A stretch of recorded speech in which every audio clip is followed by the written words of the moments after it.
Pensei em qual título que eu poderia dar para o sermão desta noite, na exposição desses primeiros versos do capítulo 3.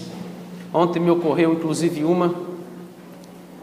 mas nós começamos a exposição do livro de Gênesis, no capítulo 1, verso 1, falando de Deus.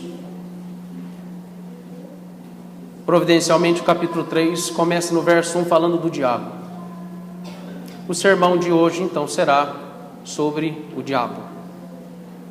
Então, nesse instante, a exposição será apenas do verso 1. Eu vou fazer aqui a primeira leitura com os irmãos de todo o capítulo 3, lembrando que nós iremos tratar de um assunto extremamente sério, em que nós devemos dar o devido lugar de quem nós vamos falar aqui, mas não falar dele por si só.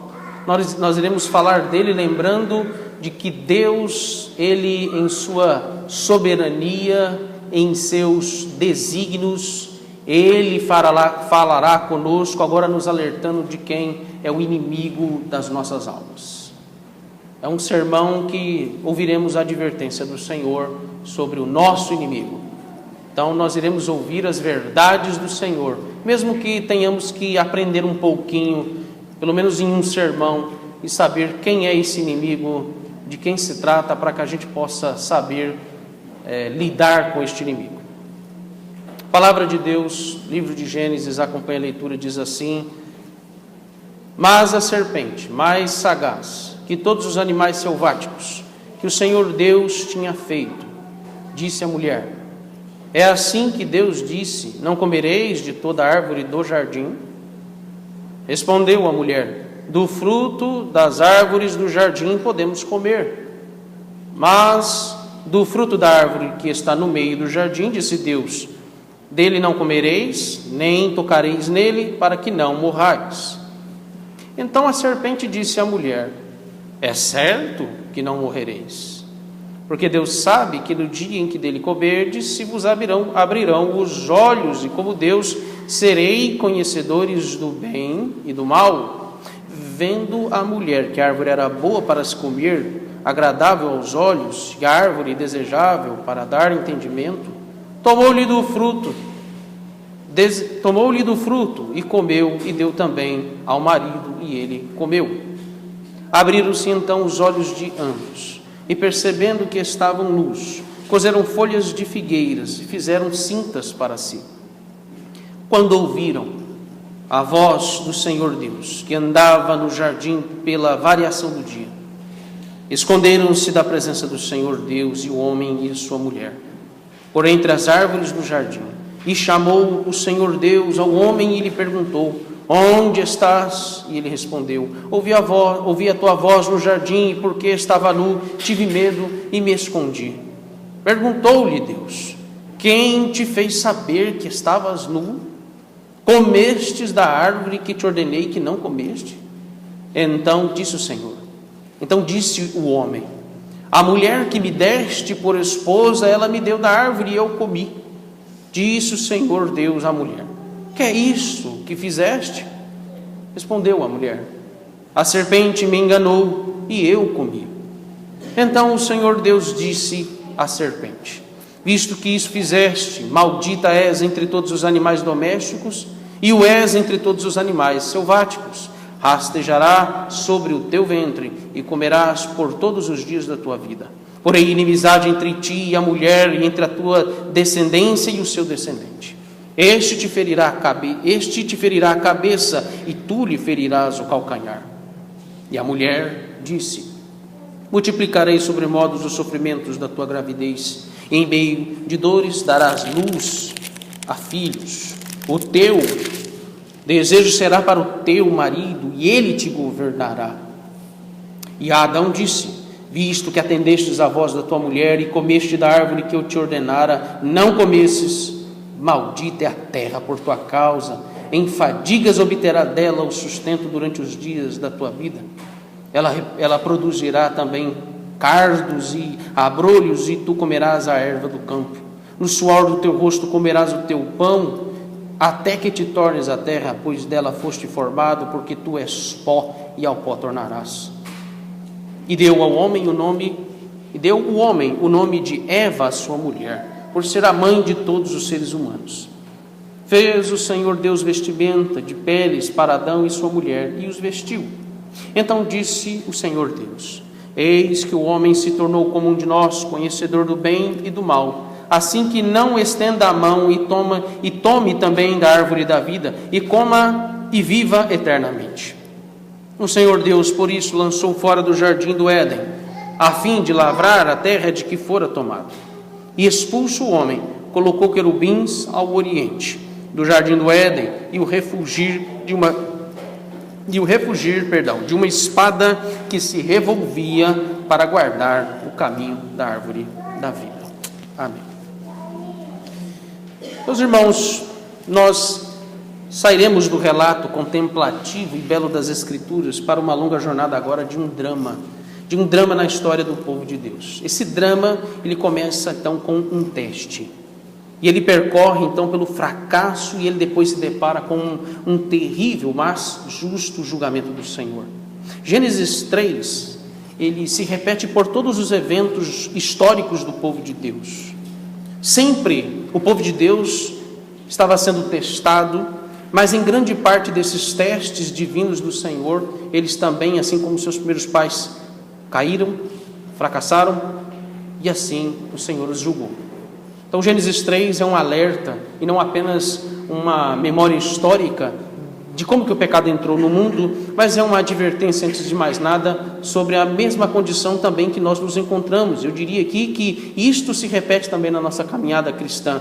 Gênesis 3 é a repetição de todas as vezes que nós caímos quando somos testados, fracassamos ao desobedecermos a Deus e também os seus preceitos, e o Senhor também nos julga.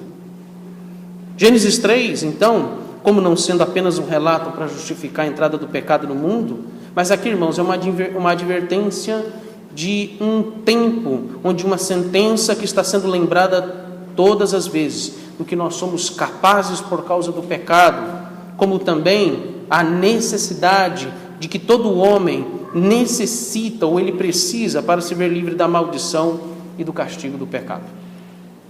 Gênesis 3 nos é fundamental porque ele nos leva aqui à compreensão e também à razão do Evangelho para a salvação do povo de Deus. Então, Gênesis 3, agora começaremos aqui a caminhada para vermos o processo em si mesmo da história da redenção, da história da salvação, como o Senhor nos providenciou a redenção e a liberdade dos nossos pecados. Sem Gênesis 3, nós não teríamos, por exemplo, o livro do profeta Isaías. O livro do profeta Isaías é muito interessante porque é chamado de o Evangelho do Antigo Testamento, porque ele se baseou em Gênesis 3. Nós também, provavelmente, não teríamos a epístola aos Romanos se não houvesse, por exemplo, a revelação também de Gênesis capítulo 3. É curioso ver que, por exemplo, o apóstolo Paulo, ele escreveu o capítulo 5 da epístola aos Romanos, quando ele fala do primeiro e do segundo Adão, quando ele fala da entrada, dos efeitos do pecado no mundo, quando ele fala também do reino da morte sobre todos os homens e toda a criação, e ao mesmo tempo dizer que o segundo Adão é a nossa redenção, é a redenção dos eleitos por meio então do nosso Senhor Jesus Cristo, o perfeito Adão, se não houvesse Gênesis capítulo 3. Vamos aqui entender o esboço de todo esse capítulo. Gênesis 3, eu vou considerar apenas em, basicamente, 4 partes. Eu não vou me estender além disso na análise aqui desse capítulo, porque aqui, resumidamente, de forma muito simples, obviamente importante, mas de forma muito simples, o relato aqui da queda do homem nos envolve primeiro mostrar um grande teste, nos mostrar aqui uma grande tensão acontecendo, quando então um lugar que é paradisíaco, perfeito, um lugar que habitava apenas a santidade do Senhor, e também o homem vivendo e desfrutando dessa santidade, dessa alegria, felicidade, da contemplação da glória de Deus, eles agora passam por um terrível teste. E eles agora passam por um momento extremamente tenso, que está aí do verso 1 ao verso 5.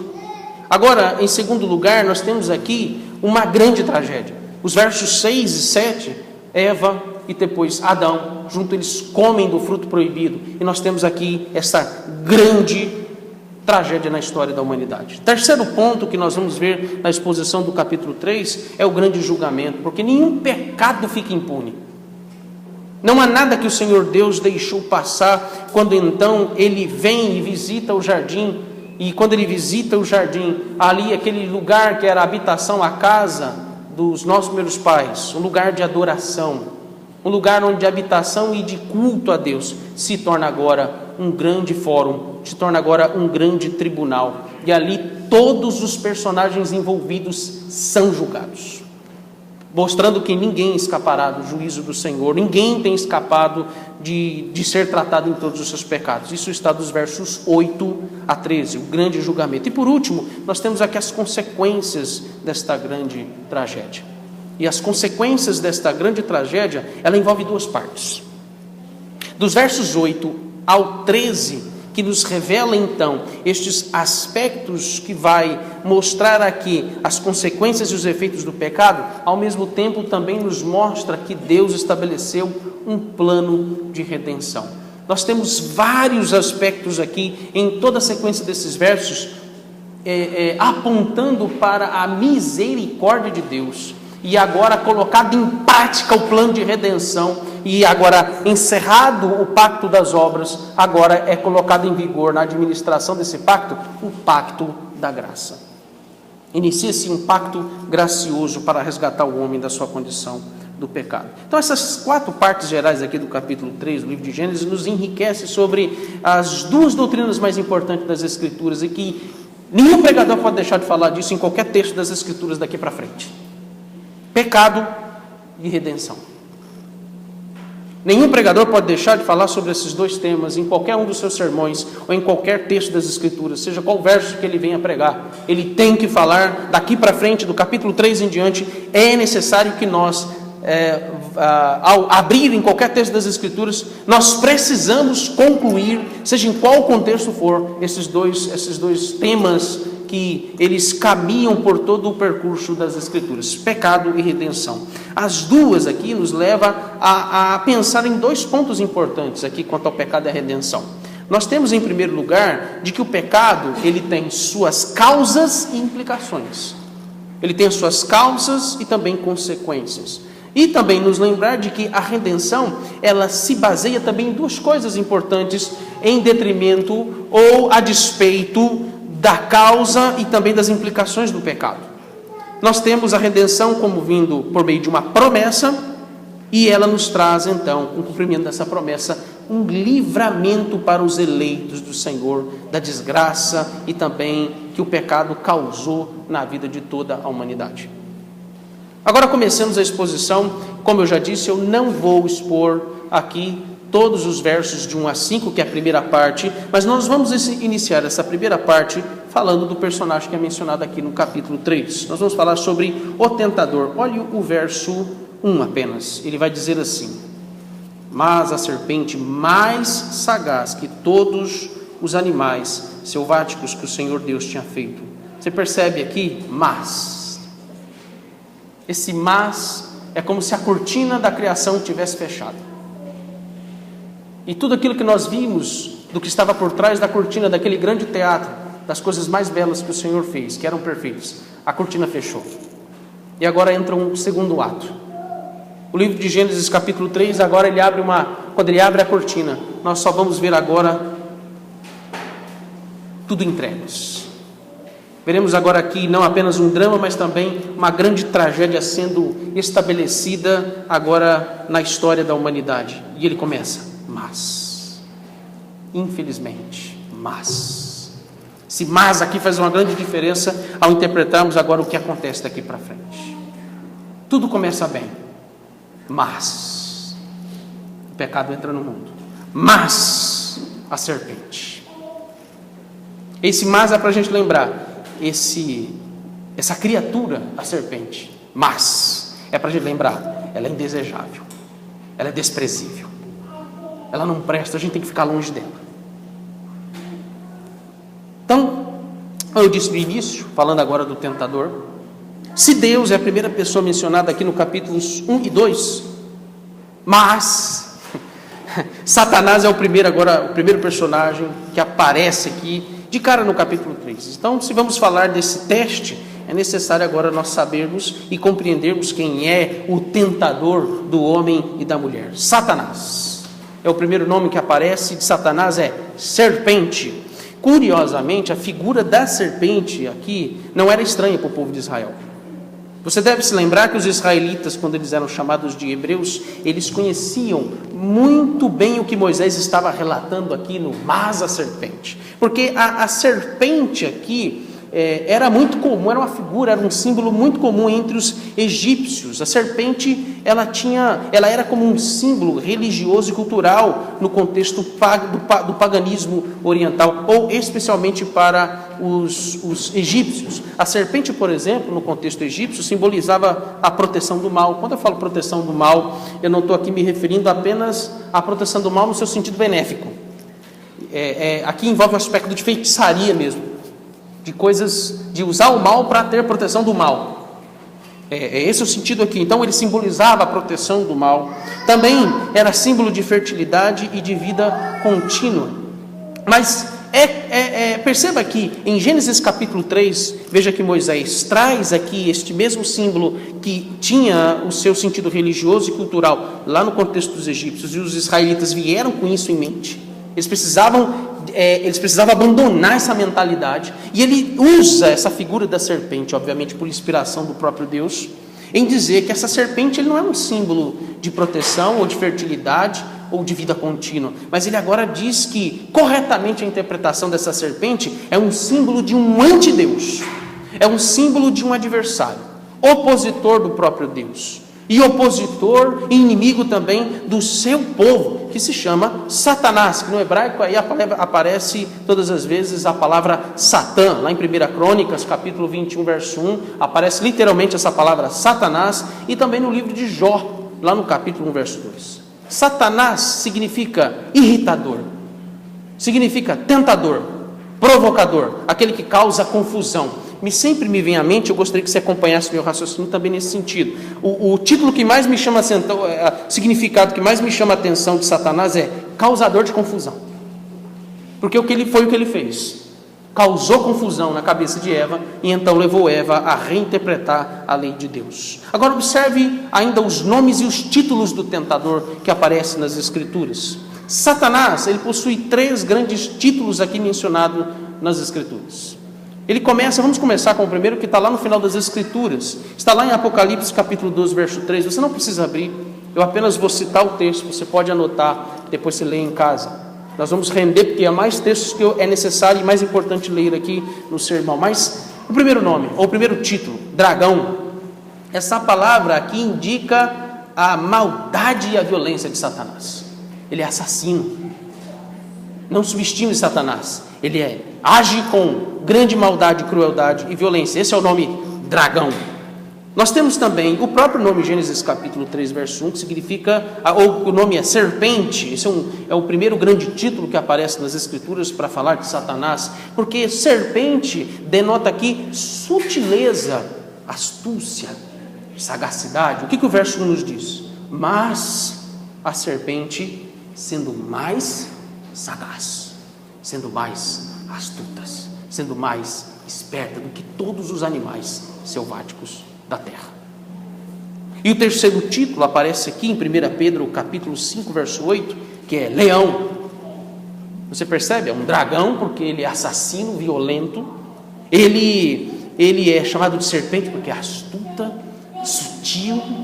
Como também agora é chamado de leão porque revela a sua força e poder sobre o mundo caído, sobre todo o mundo caído nessa ordem, nesse sistema pecaminoso em que infelizmente nós estamos inseridos. Quando 1 Pedro 5,8 vai dizer que Satanás é como um leão que ruge e que está prestes a devorar. Ele não se cansa, ele não para, ele não se fadiga em trabalhar, em não parar de atuar para que ele use meios e mais meios para então no domínio de todos aqueles que estão presos, escravizados ao pecado, ele possa então tragá-los. E mais ainda quando nós somos alertados aqui de que ele está à espreita como um leão, pronto também a devorar a igreja. O Novo Testamento agora chama Satanás também de diabo, que significa acusador, perseguidor, mas também significa irritador, significa também mentiroso. Satanás também ele é chamado de destruidor. Eu repeti aqui também, de tentador, quando lá em Mateus 4, verso 3, 1 Tessalonicenses, também capítulo 3, verso 5, nós somos lembrados desse nome dele, quando também ele é chamado de maligno, também chamado de príncipe ou Deus deste mundo, como aquele que preside estilos de vida anti-Deus na humanidade. Quando fala príncipe deste mundo, todo o padrão de vida que você vê que é contrário às Escrituras é do diabo. Aquilo que é externo e também aquilo que é interno, principalmente. O que está no coração, quando também é externalizado, seja no modo de vida das pessoas. Tudo que vai contra a palavra de Deus é porque então o diabo atua como sendo o Deus deste mundo ou o Deus deste século. Há vários textos bíblicos aqui que nos apontam para esse sentido de Satanás como sendo então uma espécie de um falso Deus que atua em criar mais deuses que lembram ele. Que as pessoas no final das contas apontam para ele de alguma forma. Ele é o pai da mentira, como nós podemos ver, inclusive aqui no contexto do capítulo 3, dos versos 1 ao 5. Jesus, inclusive, disse que o diabo ele não é apenas o pai da mentira, mas que também ele é homicida. O próprio Senhor Jesus disse isso. Ele é homicida, ele é assassino. Agora, observe a posição reformada sobre o diabo. É interessante aqui uma aplicação que a gente vai extrair aqui da posição dos reformadores, como também dos nossos símbolos de fé, porque brilhantemente, mas ao mesmo tempo com tanta prudência, os nossos símbolos de fé, eles colocam Satanás no seu devido lugar. Eles não dão o crédito que vem ali favorecer. Mas ao mesmo tempo eles consideram importante conhecer quem é o inimigo das nossas almas. Por exemplo, não há nenhum capítulo da Confissão de Fé ou qualquer pergunta que possamos ter dos nossos catecismos que venha se dedicar apenas exclusivamente para explicar quem é Satanás e os seus anjos caídos ou seus demônios. Porque os reformadores entenderam que isso era desnecessário. É desnecessário porque isso não é para chamar a atenção àquele que é o nosso inimigo. Não é para chamar a atenção daquele que aparece como um antideus ou como um falso Deus. Mas os membros da Assembleia de Westminster, eles sabiam que deveriam ser prudentes, mas ao mesmo tempo se dedicarem a escrever e ensinar a igreja sobre Satanás. Eles não deveriam considerá-lo fundamental à sua fé, mas ao mesmo tempo deveriam tê-la como doutrina, porque a própria Escritura ensina sobre quem é o inimigo das nossas almas. Eles consideram então importante crer na existência, veja, crer na existência por questão de vigilância deste eminente e poderoso inimigo que ele se levanta contra Deus e contra o seu povo. Em diversos momentos, os membros da Assembleia de Westminster, eles nos lembram que Satanás e seus anjos caídos, eles foram destinados, por exemplo, lá no capítulo 3 da Confissão de Fé. Me permita agora, eu vou citar alguns capítulos ou sessões que tratam disso, ou menciona a quem é Satanás e o que ele faz. Por exemplo, ele vai dizer que Satanás e assim também os anjos caídos, eles foram destinados à morte eterna, quando o capítulo 3 fala dos decretos de Deus. Isso já estava estabelecido nos desígnios soberanos de Deus. Também nos fala que o diabo e seus anjos, eles fazem parte da criação. Eles foram criados como parte das coisas que são invisíveis. O capítulo 4, seção 1, deixa isso claro. A Confissão de Fé também nos afirma claramente que o governo, veja, nós estamos falando de algo que enaltece o Senhor. Eu mais uma vez repito isso, porque isso tem que estar na sua mente. Nós estamos falando de alguém indesejável aqui, às vezes precisa falar, para sempre lembrar que ele é indesejável, mas veja Deus enaltecido aqui. O capítulo 5, que fala da providência de Deus, nos diz claramente que Deus tem o governo e o controle sobre todas as ações e todos os desígnios particulares dos anjos caídos, especialmente do seu líder, o diabo. A Confissão de Fé também nos reafirma com todas as letras que os nossos primeiros pais como é claro aqui no capítulo 3 de Gênesis, caíram em pecado pela tentação e também astúcias de Satanás, lá no capítulo 6 da Confissão de Fé. O capítulo 8, ele também nos fala que Jesus Cristo pisou na cabeça da serpente, quando nós vamos ver sobre a doutrina da pessoa e obra do nosso Redentor, sobre ele como sendo o nosso mediador.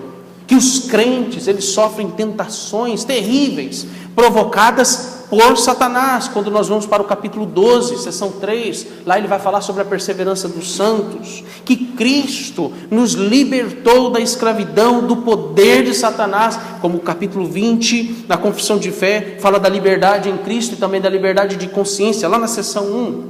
Ele vai dizer também que Satanás possui neste mundo, olha agora aqui para nós, igreja militante, ele possui neste mundo as suas sinagogas e falsas igrejas, que por vezes, se não dizer muitas vezes, eles estão dentro ou infiltrados na própria igreja de Cristo. Leia depois o capítulo 25, que trata da doutrina da igreja, lá especificamente a seção 5.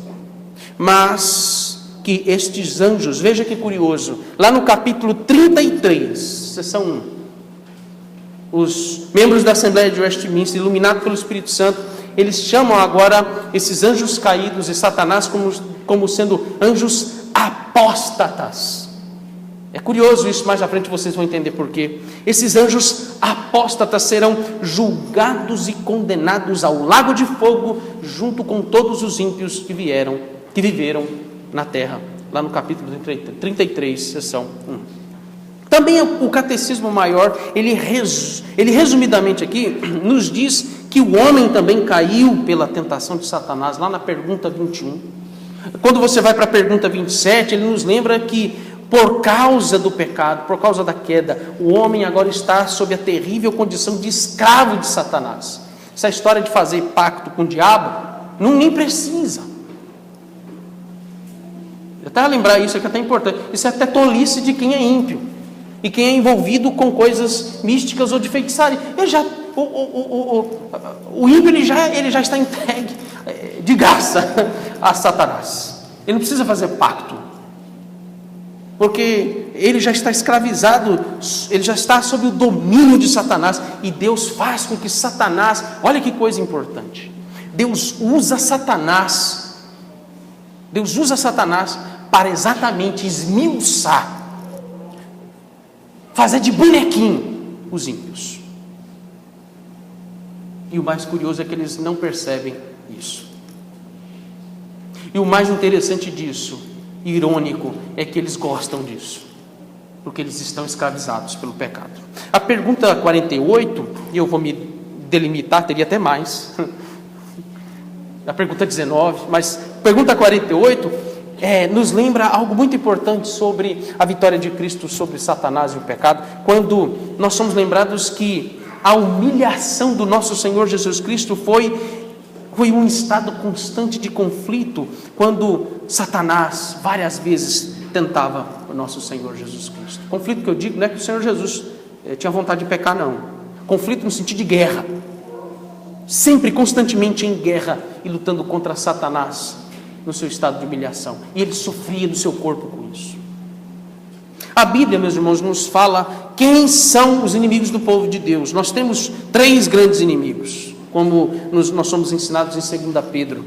Nós podemos dizer que o mundo e também o nosso próprio coração são 2 desses grandes inimigos da nossa alma. Contudo, esse terceiro inimigo, o diabo, é aquele que age externamente, como também internamente, em nos provocar astutamente ao pecado e à desobediência de Deus. Esse é o trabalho dele. Esse é o alvo dele, o foco dele, a meta dele. É dele, historicamente, a provocação da queda dos nossos primeiros pais e também de toda a humanidade. Por isso que Deus, eu já vou me adiantar nessa informação, Deus ele faz uma inquisição, ou ele faz um inqurimento, um julgamento, quando ele primeiro interroga Adão, depois ele interroga a mulher. Eles respondem. Deus não perguntou nada para a serpente, ele simplesmente a sentenciou. porque ele foi o provocador de tudo que historicamente aconteceu quando os nossos primeiros pais caíram em pecado. Terceiro ponto do nosso sermão: as propriedades e a natureza desse tentador. Isso aqui é importante, porque as Escrituras nos falam sobre isso. Nós não podemos, a aplicação logo que me adianta fazer é que você precisa ficar atento. Nós não podemos em qualquer situação subestimar, desprezar este adversário, porque nós não estamos lidando com qualquer criatura. Mas Satanás é um ser que também faz parte da criação de Deus, pelas razões que isto cumpre os soberanos desígnios do nosso Criador. Olhe, por exemplo, agora sim eu vou ler, porque agora o contexto nos permite, a pergunta 19 do Catecismo Maior, mesmo que você não tenha em mãos, não precise abrir, eu apenas vou ler, sermão é para você ouvir, talvez mais ouvir do que acompanhar. Quando eu pedir, aí você abra os textos que nós vamos ler. Mas olha a pergunta 19, Catecismo Maior, o que ela nos diz. Deus, pela sua providência, permitiu que alguns anjos, voluntária e irremediavelmente, caíssem em pecado e perdição, limitando e ordenando isso com todos os pecados dele para a sua própria glória, e estabeleceu os mais em santidade e felicidade, empregando-os todos conforme lhe apraz, ou seja, nenhum deles está fora do controle de Deus, e os demônios servem a Deus. É isso que a pergunta 19 está nos mostrando sobre a providência de Deus. Jó, no contexto ali, Deus dá ordem a Satanás, e ele provoca Satanás. Vistes o meu servo Jó? Vistes o meu servo? Eles foram à presença de Deus. E Satanás fez o trabalho dele. Fez a parte dele como lhe era apropriado de sua própria natureza. Tire tudo dele, Senhor, e vamos ver se ele vai continuar fiel ao Senhor. E Deus disse: vai lá, Satanás, tire tudo dele. E eu lhe mostrarei quem é Jó, só não toque na vida dele. E Satanás obedece a Deus. É nisso que Deus é enaltecido quando a gente fala de alguém que é indesejável. É a providência de Deus, é o poder de Deus agindo. Veja que a pergunta aqui do catecismo nos deixa claro que ele age conforme lhe apraz na administração do seu poder, misericórdia e justiça. Vamos agora para Judas. Abre na epístola de Judas. Nós só temos um capítulo. Vá para os versos 5, 6 e 7 da epístola de Judas, que Judas escreveu. Não é Judas Iscariote, obviamente, mas é um outro Judas. Olha o que ele nos diz sobre Satanás e os seus anjos, e que confirma o que a pergunta 19 do Catecismo Maior nos diz sobre o fato de que Deus permitiu que voluntária e irremediavelmente eles caíssem em pecado e em perdição. A partir do verso 5, Judas nos diz assim: quero, pois, lembrar-vos, embora já estejais cientes de tudo uma vez por todas, que o Senhor, tendo libertado um povo, tirando-o da terra do Egito, destruiu depois os que não creram. E há anjos, os que não guardaram o seu estado original, mas abandonaram o seu próprio, verso 6, abandonaram o seu próprio domicílio. Ele tem guardado sob trevas, algemas em algemas eternas, para o juízo do grande dia. Como Sodoma e Gomorra e as cidades circunvizinhas, que havendo-se entregado à prostituição, como aqueles seguindo após a outra carne, são postas, por exemplo, do fogo eterno, sofrendo punição. Anjos e ímpios, anjos e homens caídos, eles em perdição, apenas aguardam o dia do juízo final, para que sejam jogados no lago de fogo e punidos por sua rebeldia e desobediência contra Deus. Vá para 2 Pedro, capítulo 2, agora do verso 1 ao verso 4. Eu quero chamar a sua atenção para o verso 4. Verso 4. Por que eu estou lendo, além do verso que trata em si, aqui do contexto desses anjos caídos, porque também eu quero ler os outros versos aqui que fazem parte do contexto. Porque nós somos lembrados de que, a exemplo dos anjos, homens que não se arrependem dos seus pecados serão punidos tanto quanto, se Deus puniu os anjos caídos que se rebelaram contra ele, por que não punir e por que não punirá os homens? É essa que é a essência do que nós precisamos verificar nesses textos. 2 Pedro 2, versos 1 a 4 diz: assim como no meio do povo surgiram falsos profetas, assim também haverá entre vós falsos mestres, os quais introduzirão dissimuladamente heresias destruidoras, até o ponto de renegarem o soberano Senhor que os resgatou, trazendo sobre si mesmos repentina destruição. E muitos seguirão as suas práticas libertinas, e por causa deles será infamado o caminho da verdade. Também movidos por avareza, farão comércio de vós, com palavras fictícias, para eles juízo lavrado ao longo do tempo, não tarda, e a sua destruição não dorme. Eu preciso lembrá-los de que isso está acontecendo hoje. Farão comércio, difamarão o caminho da verdade, são movidos pela avareza, usam palavras fictícias, mas o juízo deles e a destruição deles não dormem e não tardam. Agora olha o verso 4. Ora, se Deus não poupou anjos quando pecaram, antes precipitando-os no inferno, os entregou a abismo de trevas, reservando-os para o juízo. Que dirá esses que agora ele fala? Em outras palavras, eu quero lembrar que esses falsos profetas, esses falsos pregadores, que abriram suas falsas igrejas, da teologia da prosperidade, do neopentecostalismo, que se tornou uma espécie de feitiçaria evangélica, e de tantos outros tipos que na história da igreja surgiram e que tiraram a liberdade em Cristo desses que pertenciam a essas igrejas antigamente, ou dos dias de hoje. Eles vêm do diabo, eles são usados por esses demônios e anjos caídos. Serão punidos tanto quanto esses anjos caídos. Nós devemos aqui lembrar, irmãos, que esses anjos caídos, assim como o diabo, pecaram contra Deus espontaneamente, como o próprio Senhor Jesus, ele fala lá em João, capítulo 8, verso 44. Vamos para João, o Evangelho de João, capítulo 8, verso 44.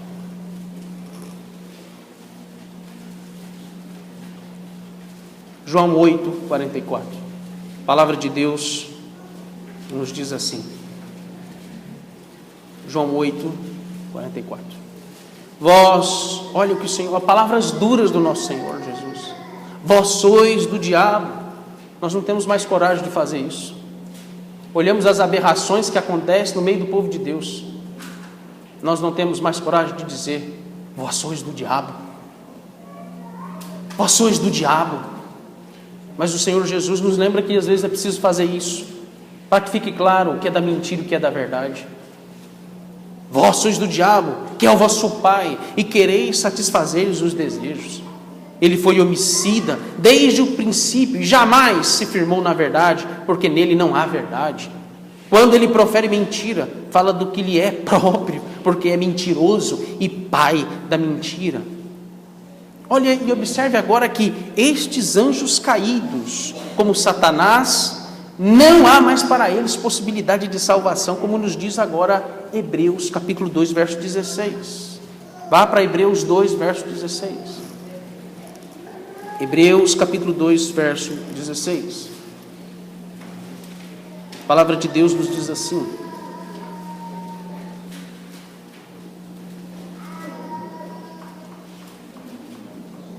Hebreus 2, verso 16.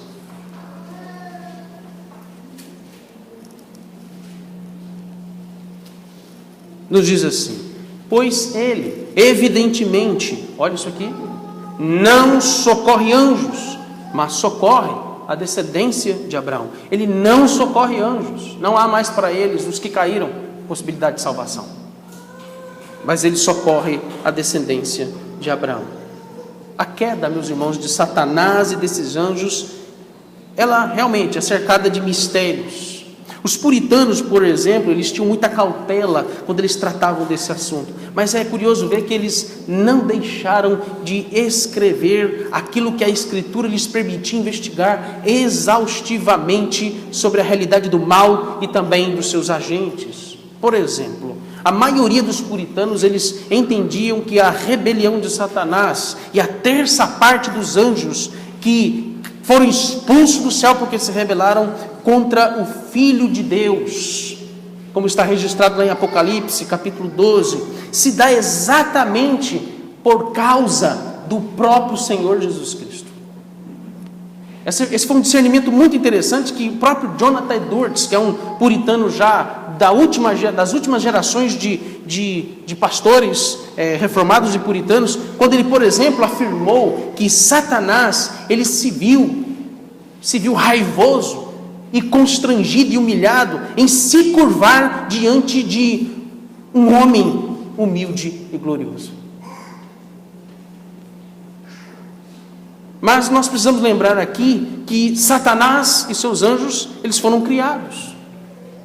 E é neste ponto que nós devemos ter aqui também muito cuidado, mais uma vez, com quem lidamos. Primeiro porque estes anjos caídos, assim como Satanás, eles foram criados antes da queda.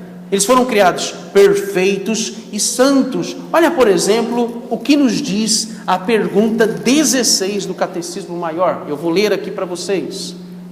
Deus criou todos os anjos como espíritos imortais, santos, poderosos e excelentes em conhecimento, para exultarem os seus mandamentos e louvarem o seu nome. Todavia, olha que aspecto interessante, todavia, sujeitos à mudança. Pergunta 16 nos elucida muito bem sobre como eram os anjos caídos antes deles terem se rebelado contra Deus. Veja aí claramente a natureza desses seres do mundo espiritual e invisível. Eu quero que você se atente a que a pergunta 16 nos chama a atenção sobre eles. Eles são aqui espíritos imortais, excelentes em conhecimento, e que antes de sua queda também eles estavam sujeitos à mudança. Veja que isso está claro aí no capítulo 3, verso 1 de Gênesis, quando ele vai dizer que mas a serpente, mais sagaz que todos os animais selváticos que o Senhor Deus tinha feito. Quando ele menciona a serpente, a qualificação da serpente, como também a origem dessa serpente, ele está relacionando também a figura ou a pessoa de Satanás, a sua qualificação, e que ele é uma criatura de Deus também. Não sei se você está espantando em ouvir isso. Sermão a gente não pergunta para você, mas eu vou abrir uma exceção. Alguém já ouviu isso aqui? Quantos aqui nunca ouviram isso? Levante a mão, por favor. Que bom, então vocês estão entendendo. Isso para vocês não é motivo para espanto. Agora, tanto o animal aqui mencionado como o seu adjetivo resumem claramente quem é Satanás em sua natureza. É nisso que eu quero mais uma vez ressaltar. Cuidado com quem nós estamos lidando. Assim como anjos caídos, Satanás também possui certos atributos angelicais que lhe tornam tão poderoso e maligno em suas tentações contra nós. Assim como os seus anjos santos, que Deus usou para destruir exércitos e cidades inteiras. Eu quero que você lembre que também Satanás possui os mesmos aspectos e propriedades essenciais que esses seres celestiais. E agora observe o que ele é capaz de fazer. Apesar, irmãos, de serem malignos, Satanás e os seus demônios, eles são poderosos, eles são sábios em sua malignidade, eles são ágeis, velozes, eles são invisíveis, eles são imortais como qualquer outro ser celestial que Deus criou. Quando Satanás e seus anjos caíram, eles não perderam as suas propriedades essenciais, mas aqui a sua natureza ela foi corrompida, ela foi alterada para o que é mau e abominável aos olhos do Senhor. Quando nós lembramos que Satanás, ao ser chamado de príncipe deste mundo, ou de o Deus desse século, lá em 2 Coríntios 4, verso 4, aqui é um claro sinal do tamanho de sua atuação e poder sobre o mundo caído. Isto aqui nos mostra que Satanás e os seus demônios são capazes de agir e controlar as forças da natureza. Olha o que ele fez lá em Jó capítulo 1, versos 16 ao 19, quando ele destruiu e matou todos que estavam naquelas tendas na festa, inclusive os filhos de Jó, com uma força de uma grande tempestade. A Bíblia nos mostra que eles também são capazes de controlar corpos de animais e até mesmo de pessoas. A possessão demoníaca, por exemplo, são capazes de fazer coisas aberrantes, absurdas. Obviamente, vamos aqui abrir um parêntese e desconsiderar aquilo que é místico, aquilo que é mentiroso, aquilo que é charlatanismo diante de coisas que se tornam até fantasiosas. Mas Satanás, sim, ele tem poder de controlar corpos de animais, como também agir no corpo de pessoas. A Bíblia também nos mostra que ele pode afligir, que ele pode afligir os crentes também com enfermidades. Jó foi afligido pela instrumentalidade de Satanás, quando ele foi acometido daquela terrível doença de tumores e chagas sobre o seu corpo. O mais perigoso agora do que tudo isso, meus irmãos, Satanás, e isso torna ainda mais a cautela que devemos ter com ele, porque ele pode despertar fantasias, imaginações dos homens com cobiça, orgulho, lascívia e todo tipo de desejo carnal. Esse é o papel e a atuação e o poder de Satanás. Que o Senhor nos aflija em usar Satanás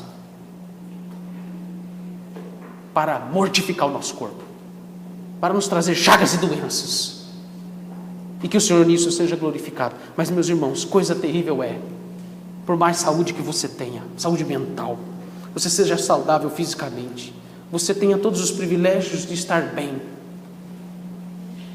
mas Satanás agir com seu poder de despertar em seus pensamentos as coisas e as imaginações e os desejos mais abomináveis que Deus odeia, que Deus rejeita, para que você seja punido, às vezes até pela própria instrumentalidade de quem lhe provocou o pecado no seu coração. Isso é muito mais terrível do que a própria enfermidade que Satanás pode trazer sobre nós. Ou de Satanás, como tem usar pessoas, isso não necessariamente é hipotético, isso pode acontecer, de usar pessoas violentas, se apossar delas, sugestionar no coração delas a crueldade de virem aqui e tentar acabar com a nossa vida porque nós servimos a um Deus vivo. Isso não é a nossa derrota. Satanás, quando ele age em crueldade e ódio contra a igreja do Senhor por causa de Cristo, e usa pessoas malignas para isso, na verdade ele está sendo envergonhado com o derramamento do sangue dos eleitos do Senhor. Mas coisa terrível é quando ele usa meios, por isso que fala laços do diabo. Hoje de manhã nós falamos sobre isso. Os laços do diabo é nada mais do que ele agir malignamente em nos envergonhar, em constranger, em nos humilhar, em trazer vexame para a igreja quando nós cedemos ao pecado e às heresias. Isso é muito mais maligno. Nós precisamos lembrar que a natureza dos anjos, inclusive a dos demônios, elas são distintas do homem. A heresia que, por exemplo, os dispensacionalistas inventaram, é inventada mesmo, de que depois do arrebatamento todos os crentes, por exemplo, eles se tornarão anjos, ela é falsa. A natureza humana será preservada. Onde é que nós temos a prova disso? Vá para Hebreus capítulo 1, verso 14 e você tem a prova disso. Hebreus capítulo 1, verso 14, olha o que ele nos diz.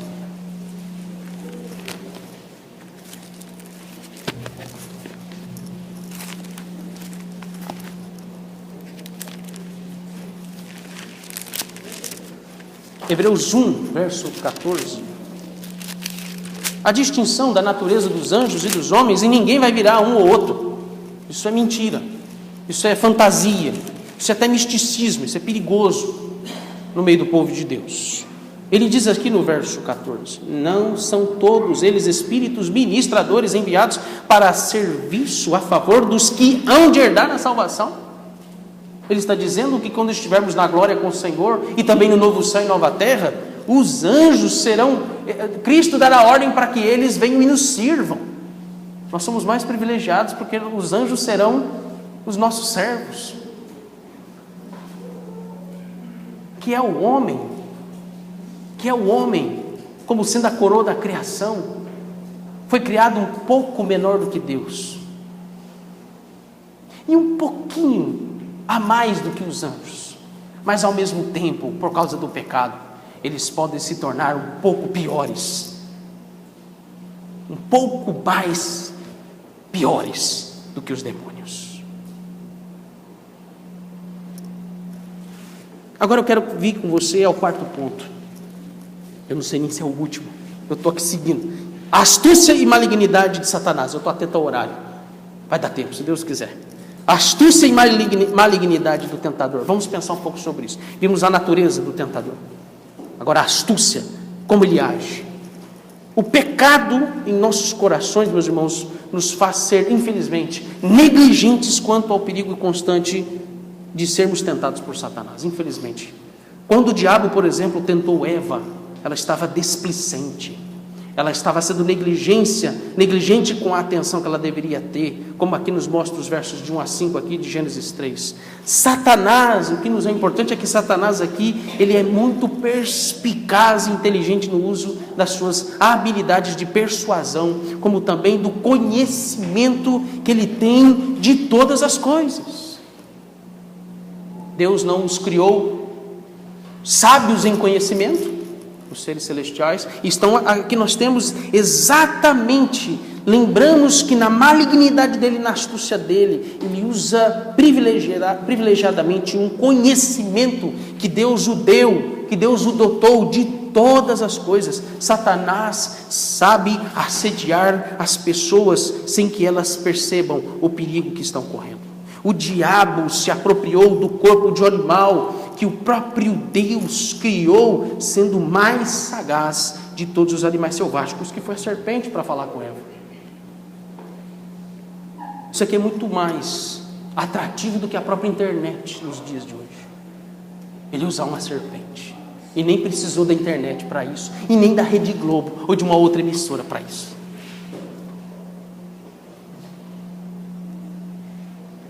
Ele soube, veja isso aqui, astúcia. Ele soube usar o recurso mais apropriado para enganar e convencer Eva de desobedecer a Deus. Da mesma forma que Satanás investiu todos os seus recursos miraculosos e o seu discurso bem elaborado para provocar, por exemplo, a Jesus no deserto, fazer com que Jesus viesse cair na tentação. Ele também agiu da mesma forma quando ele se apossou de um animal e o fez espantosamente falar através da boca daquele animal. O animal não fala. Distinção entre os animais e o ser humano? Animais não falam. E qual foi o prodígio ali? Ele fez uma serpente falar. Veja aqui que não era uma serpente qualquer. Como a referência que nós temos, por exemplo, de Gênesis capítulo 3, verso 14, lá vai dizer que Deus, como castigo àquele animal, ele fez com que aquele animal agora viesse rastejar. Isso é uma informação muito preciosa aqui, porque parece-nos que essa serpente ela era dotada de uma habilidade especial na sua forma de se locomover e de agir em relação às outras espécies daqueles animais. E aí, com base também, por exemplo, em Isaías 14, verso 26, você pode ler depois em casa, Isaías 14, verso 26, é que o pastor presbiteriano Matheus Henry, ele defende a possibilidade de que esta serpente, ou ela andava, ela se locomovia, ela não se rastejava, ou até mesmo, provavelmente, ela voava. Quando ele lembra do nome da serpente sendo mencionada em Isaías 14, como sendo uma serpente ardente. E olha, em tudo isso, o fato de que a sua perspicácia animal dessa serpente era propícia para os planos malignos de Satanás para atrair a tentação de Eva. Ele seria aqui como um instrumento para trazer confusão, confundir a cena que Eva haveria de se deparar quando ela olhasse e ali estaria uma serpente falando com ela. E a serpente não falava qualquer coisa, mas Eva percebeu que esta serpente falava com domínio das palavras, com domínio de conhecimento, e ela falava também com profundo entendimento acerca de questões, meus irmãos, teológicas, de questões que são espirituais. Jonathan Edwards vai dizer que o conhecimento de Satanás é tão notável que demonstra claramente que ele foi educado no melhor seminário teológico do mundo, o céu dos céus. Ele é mestre em fazer confusão com o conhecimento que ele tem acerca das coisas divinas. Ele perdeu a natureza santa, meus irmãos, mas ele não perdeu as suas habilidades e esse conhecimento, como também os seus poderes para atuar malignamente contra Deus e a sua criação, usando o próprio conhecimento das coisas divinas e teológicas. Eu quero trazer aqui uma exortação para você: não se engane, meu irmão e minha irmã, mas muitas vezes ele faz isso com os membros da Igreja de Cristo. Ele faz com que membros da Igreja de Cristo, ele sugestiona que membros da Igreja de Cristo usurpem da boa teologia para distorcer a verdade de Deus e favorecer a mentira e o pecado. Não se esqueça que Satanás não fala como um ignorante quando ele nos tenta, mas ele fala como um teólogo cativante. Um teólogo cativante. Ele usa muitos pregadores que são cativantes para enganar e engajar pessoas à sua malignidade. Não se esqueçam nunca disso. Isso é tão difícil, isso é tão complexo muitas vezes de discernirmos, e se torna tão difícil de discernirmos porque os nossos ouvidos não têm dado atenção às coisas de Deus. E isso, quanto mais nos afastamos da palavra dele no nosso coração, sempre a questão é o coração do homem. Veja que Satanás tem poder para persuadir corações dos homens.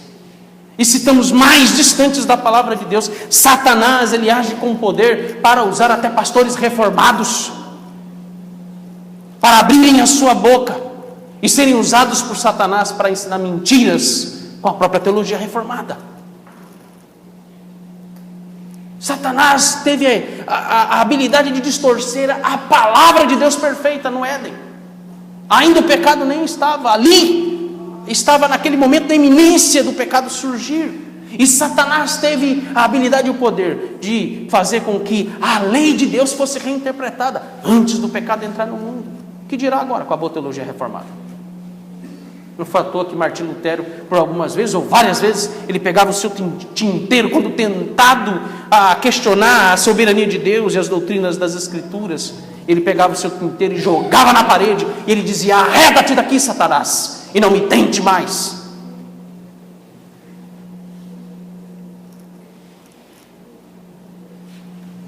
Satanás também é mestre em disfarçar, em imitar aquilo que é bom. Ele se disfarça de anjo de luz.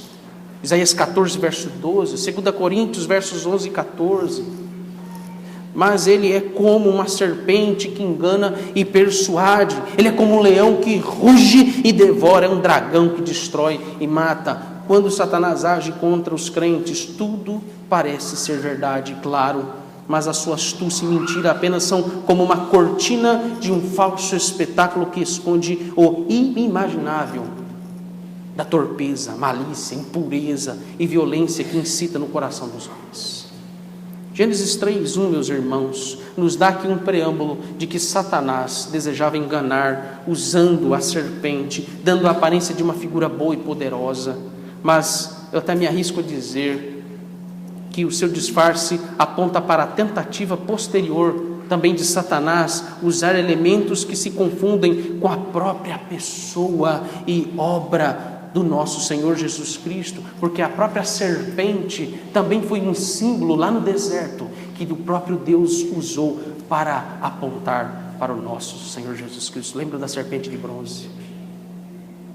Ao mesmo tempo que antes Satanás, ele usa esse mesmo símbolo para que viesse trazer confusão e viesse trazer, levar e convencer os nossos primeiros pais ao pecado. Tudo isso nos aponta para Cristo. Você vê que até quando a gente estuda sobre Satanás, isso nos aponta para Cristo, porque ele é um instrumento, ou ele é o agente, aliás, o agente pelo qual ele usa os seus anticristos. 1 João, capítulo 2, verso 18, filhinhos, já é a última hora. Já é a última hora. Assim como vem o anticristo, também estão entre vocês os anticristos. Porque eles negam e desprezam a Cristo. Quem é que faz isso? Satanás.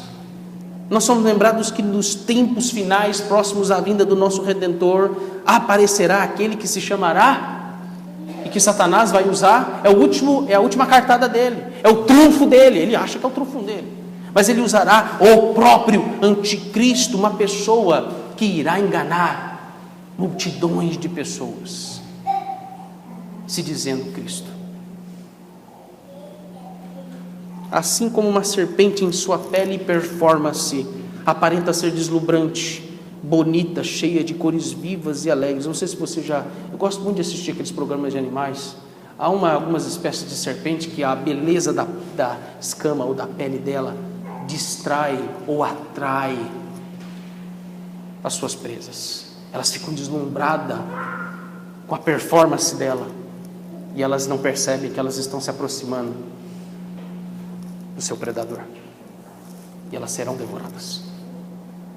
É a mesma imagem que nós temos como Satanás. Ele age, ele como uma serpente que em sua pele e performance aparentemente pode ser bonita, deslumbrante, cheia de cores vivas e alegres, mas esconde a sua real natureza e malignidade. Satanás também usa os mesmos recursos para nos distrair com falsos cristos, com falsos evangelhos em nossas igrejas. Satanás faz com que as coisas malignas e nocivas, perigosas, abomináveis, pareçam boas, pareçam inofensivas aos nossos olhos. Cuidado com isso.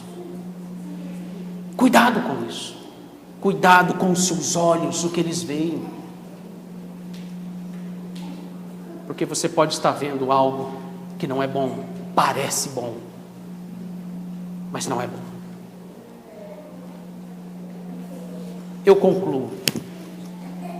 Algumas aplicações importantes. O cuidado que devemos ter com o tentador. Apenas o verso 1. Apenas o verso 1. Mas a serpente mais sagaz que todos os animais selváticos. Mas é indesejável. Tem tantas coisas, irmãos, que eu poderia dizer sobre isso, sobre esse tema, mas eu sei que isso nos permite. Mas eu gostaria de trazer algumas aplicações que nos diz. A primeira, nós devemos lembrar que Satanás não é uma figura mitológica ou fantasiosa. Da mesma forma que Gênesis 1, verso 1 nos diz que Deus existe e que todas as coisas foram criadas por Ele. Gênesis 3, verso 1 também nos deixa claro que Satanás também existe e que nós devemos ter muito cuidado com ele e as suas obras malignas. Satanás é parte de uma história real, da qual você faz parte também. Segundo, Satanás não é propriamente dito um monstro aterrorizante e desafeiçoado que aparece para assustar e aterrorizar as pessoas. Satanás é ardiloso, Satanás é mentiroso, pai da mentira.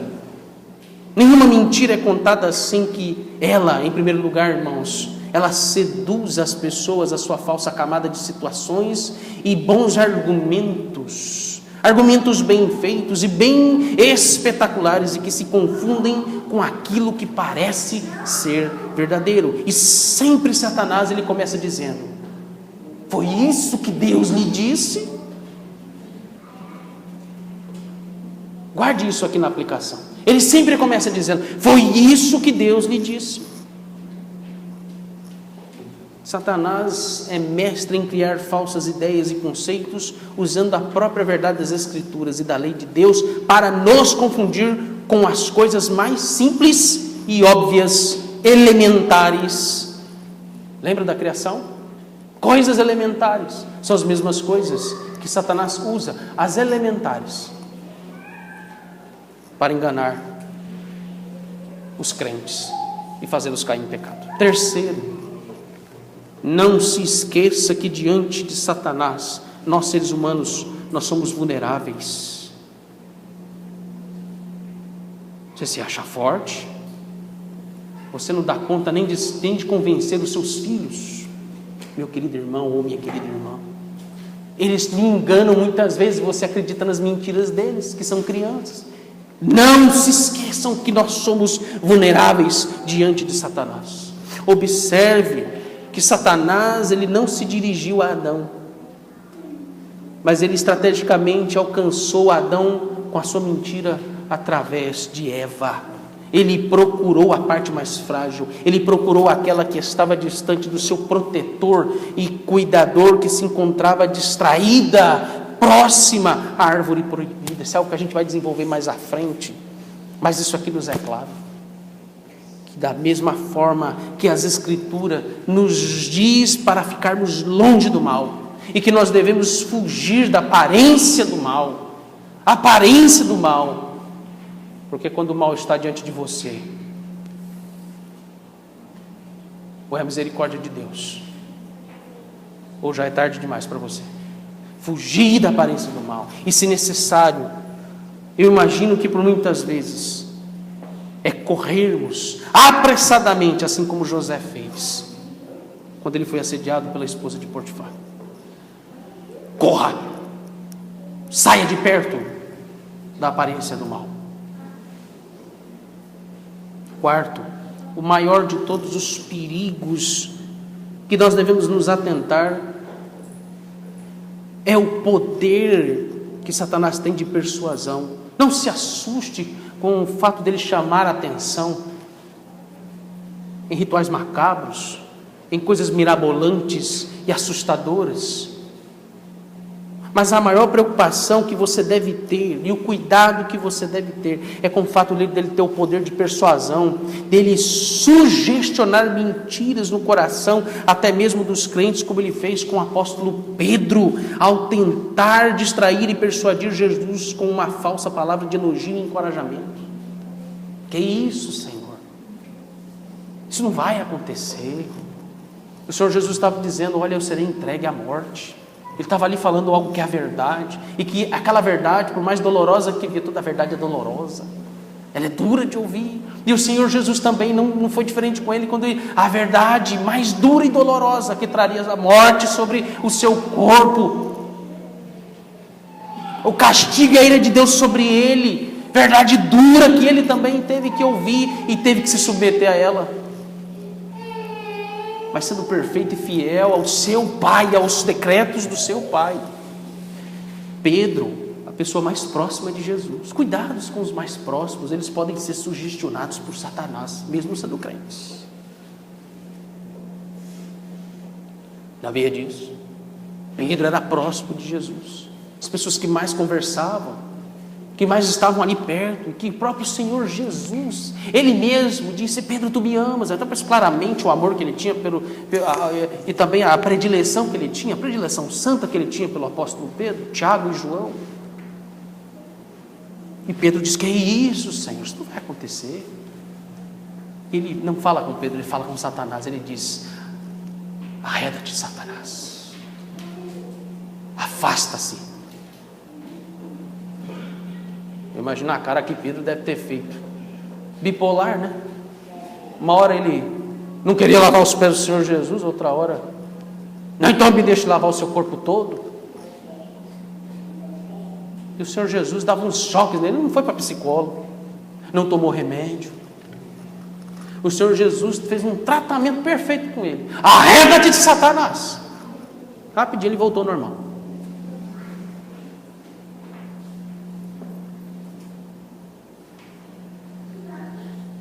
Quinto, meus irmãos, Satanás é um provocador, um causador de histeria. Não se esqueçam disso. E aqui há duas formas disso acontecer. Possessão demoníaca é uma delas. Isso não acontece mais com tanta frequência no meio do povo de Deus, não. Pode acontecer em outros lugares. No meio do povo de Deus, não. Porque se acontecer isso no meio do povo de Deus, meus irmãos, é a ira de Deus contra o povo dele. É uma severa disciplina, duro castigo que ele está trazendo, porque ele está fazendo com que, se há possessão demoníaca no meio do povo de Deus, há pecados para serem tratados que estão ocultos no coração do povo de Deus. Coisa terrível se isso acontecer conosco. E revela que quem está no nosso meio, mesmo que sendo membro de igreja, ele não é crente. Mas o mais comum de Satanás provocar histeria E eu não estou apenas aqui pensando na possessão demoníaca, nem quero, eu fuja disso. Deixa esse serviço para quem gosta.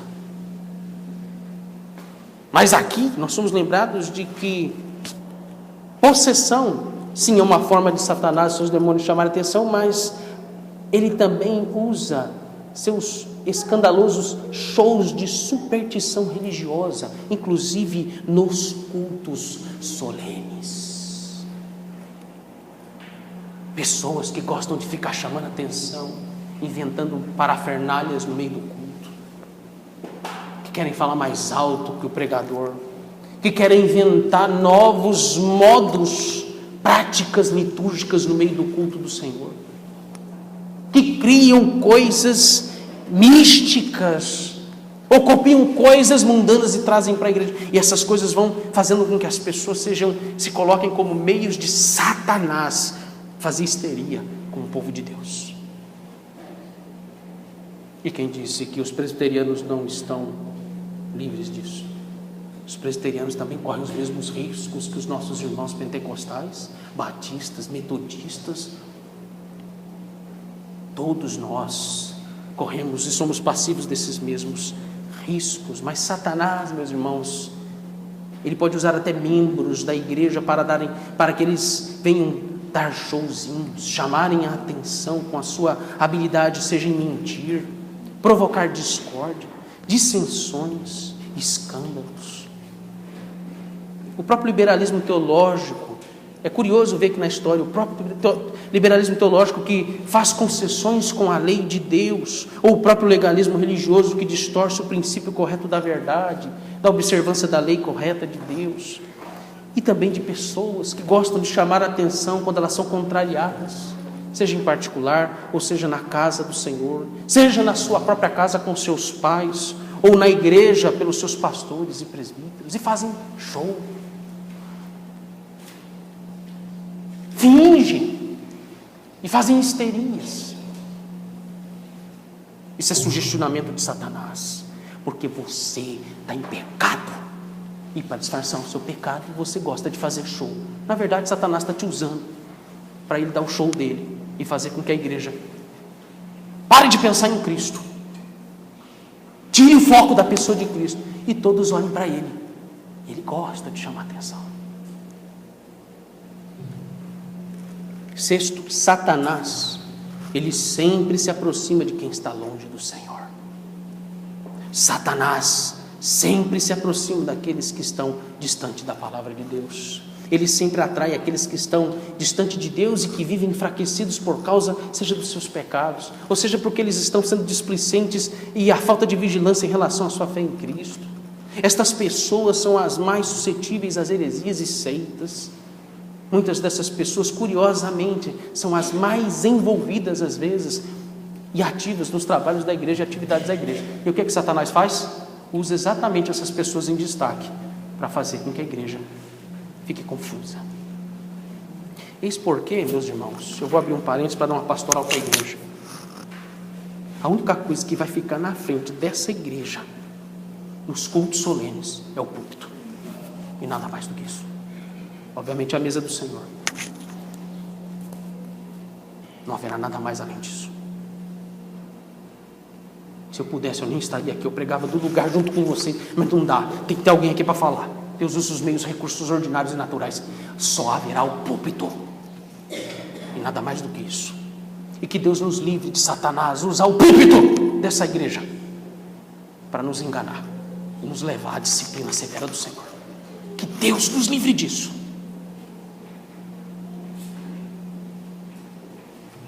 Sétimo, não brinque com Satanás.